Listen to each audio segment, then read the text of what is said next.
Easter in the Victorian era looked perfect. Elegant women in carefully chosen dresses, quiet church halls filled with soft light, a society that seemed refined in every detail. But behind that beauty, there was something else: unspoken expectations, invisible pressure, rules that were never written, yet followed by everyone. What seemed like elegance was, in many ways, a performance. And Easter, of all days, was when that performance mattered most. In Victorian high society, Easter was more than a religious celebration. It was a moment of visibility, a day when families stepped into public view, not just to worship, but to be seen. Churches became stages of quiet observation. Every detail mattered: the choice of fabric, the color of a dress, the subtle harmony between accessories. For women especially, appearance was not simply personal, it was social language. Wearing new clothes at Easter was a long-established tradition, symbolizing renewal and moral respectability. But within high society, it carried another meaning. It signaled status, discipline, belonging. An elegant appearance suggested more than taste. It suggested control. Control over one's image, over behavior, over emotion. And yet, this elegance was not as effortless as it appeared. Behind each carefully arranged detail was a silent awareness that every gesture, every look, every choice could be noticed and quietly judged. Nothing was explicitly said, but everything was understood. At its core, Easter in the Victorian era was a deeply religious occasion. It marked renewal, resurrection, a spiritual turning point in the Christian calendar. Church attendance was expected, especially among the upper classes, where faith and reputation were closely intertwined. But within high society, Easter was never just about devotion. It was also about presence. Being there mattered. Being seen mattered. The act of attending church carried a meaning that went beyond belief. It reinforced one's place within the social order. Who arrived first? Who greeted whom? Who acknowledged whom? And who did not? These details, subtle and silent, formed a network of social signals that everyone understood. For women, this environment required careful awareness. Every movement was measured, every interaction observed.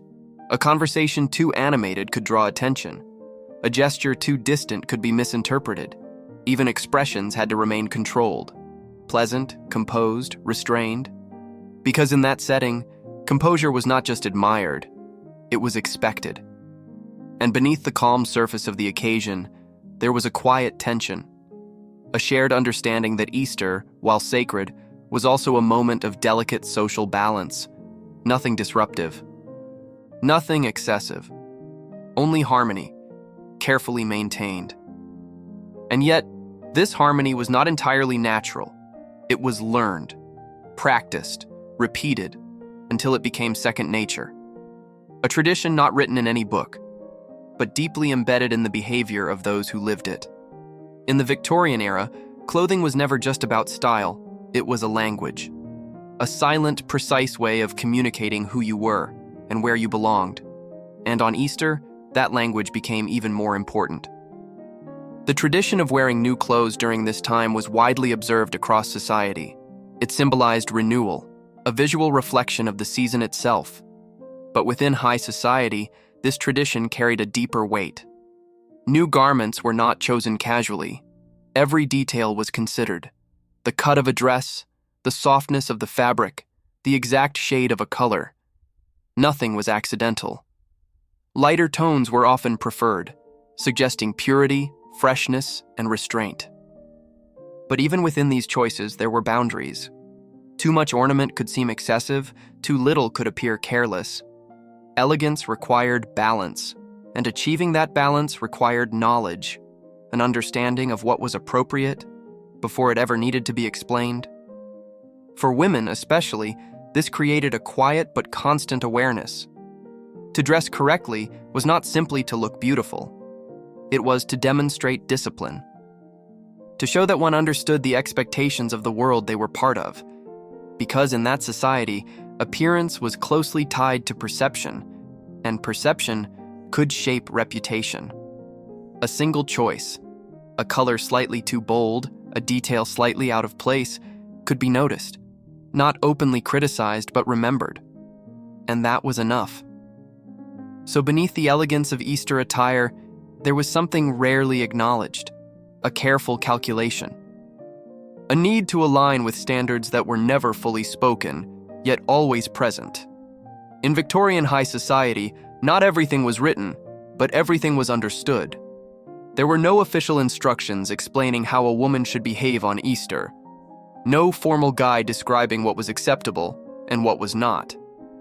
And yet those boundaries were unmistakably clear.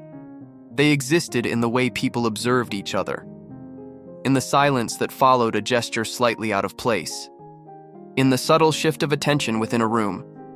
For women, these unspoken rules shaped every moment: how long to hold someone's gaze, how softly to speak, when to smile, and when not to.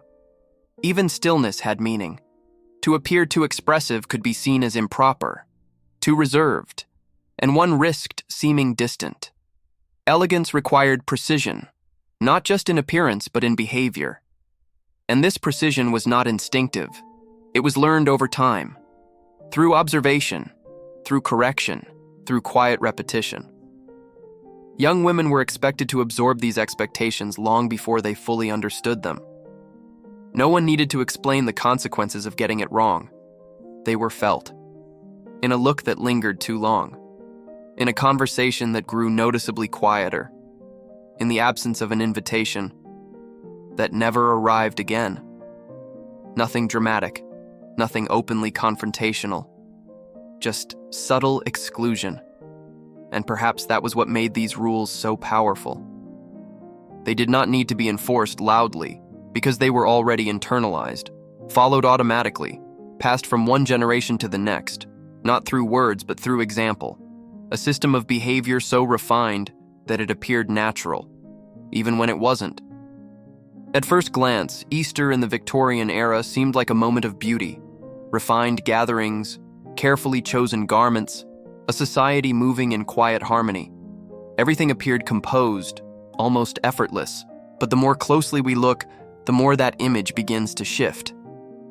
Because what was called elegance was not simply a matter of taste, it was structure, a system of expectations that shaped how people dressed, how they behaved, and how they were perceived. For women especially, this structure demanded constant awareness, not only of appearance, but of presence.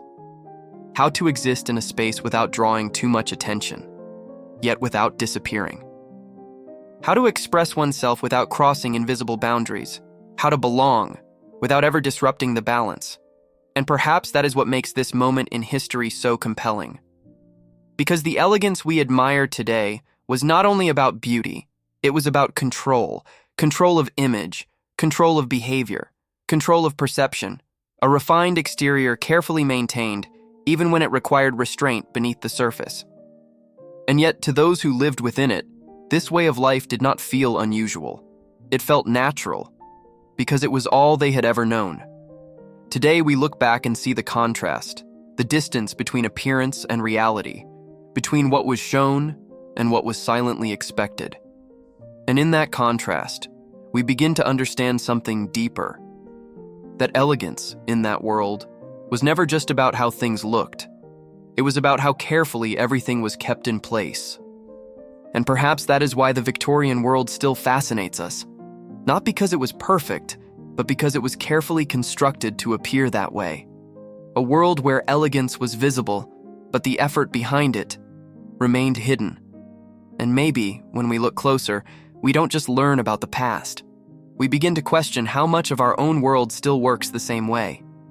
If this story made you see history differently, leave a like and comment the word elegance if you watched until the end.